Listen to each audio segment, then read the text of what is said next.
Assalamu alaikum wa rahmatullahi wa barakatuh. À travers cette capsule, je souhaiterais vous faire part d'une présentation sommaire de mon ouvrage qui sera consacré à la zakat, incha'Allah ta'ala, et qui sera parmi nous d'ici peu par la grâce de Dieu.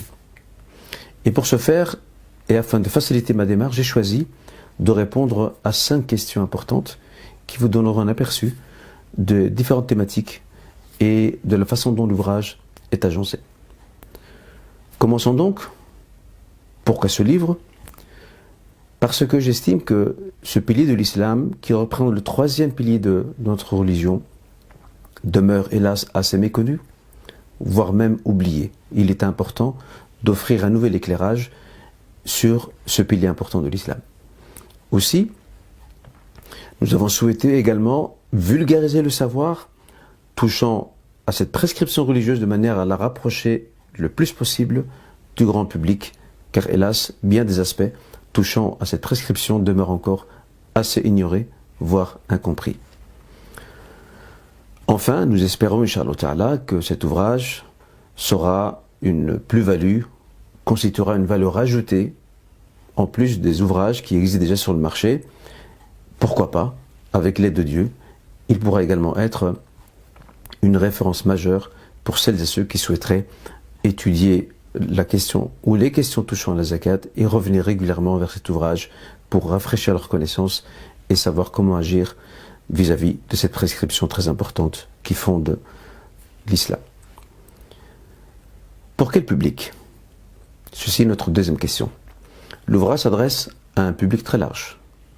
Bien que je serai obligé de reconnaître que dans certaines parties du livre, il y a des passages qui demandent une certaine concentration, car j'ai, de manière volontaire et préméditée, élevé le niveau.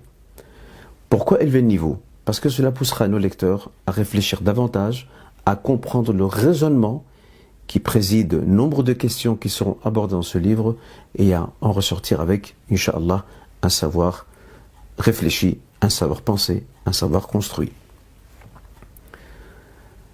Quelle structure? Ceci est notre 3e question. Pour ce qui est de la structure de notre ouvrage, après l'avant-propos et l'introduction qui s'intéressera notamment à une genèse historique de la zakat, comment a-t-elle été instituée dans les premiers temps de l'islam, également au bienfait de donner la zakat et les méfaits qui résident dans le fait de ne pas s'acquitter de celle-ci.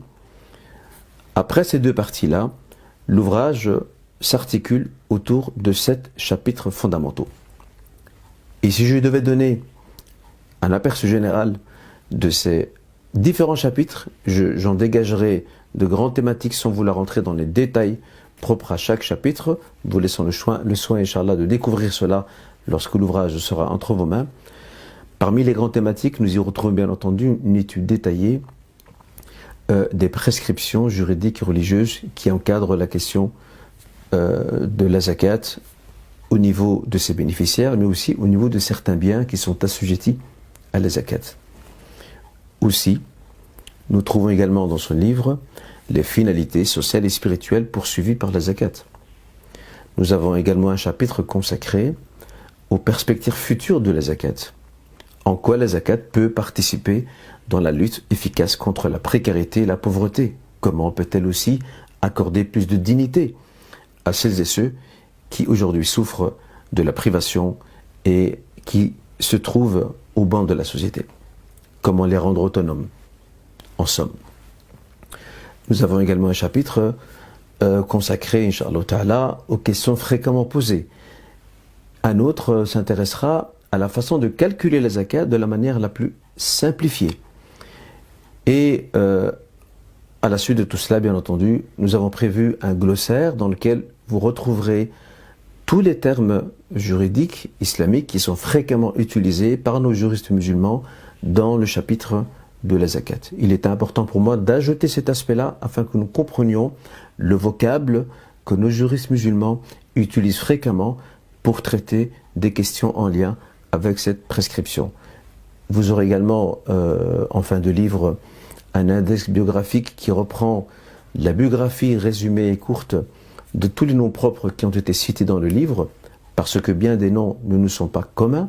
J'ai trouvé tout à fait utile et légitime de mettre en place et de rédiger cet index biographique qui vous en dira davantage sur nombre d'auteurs, nombre de savants et de personnages qui ont été cités tout le long de mon ouvrage. Et enfin, il y aura aussi des sources bibliographiques qui vous donneront un aperçu des différents ouvrages. Ils dépassent la centaine sur lesquels je me suis basé pour travailler, écrire, analyser et réfléchir sur la question de les zakat. Quelle particularité? Quelles sont donc ces spécificités qui entourent cet ouvrage qui sera parmi nous très bientôt, Inch'Allah. Déjà, la première chose, cet ouvrage est une composition et n'est pas une traduction. Souvent, les traductions posent quelquefois problème. Elles posent problème parce que elles peuvent être rédigées par des personnes, par des auteurs ne vivant pas dans notre environnement ou ne vivant pas tout simplement dans notre époque. Ici, il s'agit d'une composition. Deuxièmement, l'auteur a un double bagage. Un bagage islamique ou une culture islamique et occidentale. Étant né ici en Belgique, connaissant le contexte européen et occidental. Enfin, cet ouvrage a aussi comme spécificité le fait que nombre de questions qui sont abordées trouvent une certaine contextualisation tenant compte et prenant en considération l'environnement dans lequel nous vivons. Chose très importante. Donc quelquefois, nombre de livres rédigés autour de la zakat, et souvent lorsqu'il s'agit de traduction, en sont dépourvus. Quelles attentes? Ceci est la dernière question, Inch'Allah, de ma petite présentation ou de ma présentation sommaire de cet ouvrage. Je dirais tout simplement que j'espère qu'à travers ce livre, mes lecteurs, mes chers lecteurs, ressortiront de celui-ci avec un savoir amélioré, avec une perception de la zakat, du rôle qu'elle peut jouer, de ce qu'elle peut apporter pour celui qui la donne, changer. Aussi, dans cet ouvrage, j'ai proposé une série de pistes, une série de réflexions, dont j'espère, Inch'Allah, que le livre donnera naissance à des actions concrètes qui pourront participer à améliorer non seulement le niveau de la communauté à différents niveaux, mais aussi d'aider à lutter efficacement contre la pauvreté et contre la précarité. Il y a une expression très connue dans la littérature arabe ou arabo-musulmane qui dit « Kad al-faqru an yakuna kufran ». La pauvreté est synonyme d'incrédulité. Autrement dit, une personne qui est pauvre, une personne qui est faible, cela signifie que c'est une personne qui n'est pas assez instruite, qui n'a pas accès à ce champ de la connaissance et surtout une personne qui peut malheureusement parfois abandonner ses propres principes. Pourquoi? Parce que le manque de moyens lui permettant de vivre dignement la pousse parfois à abandonner ses convictions essentielles. Pour toutes ces raisons, mes chers frères et sœurs, j'espère, Inch'Allah, que ce livre vous sera utile.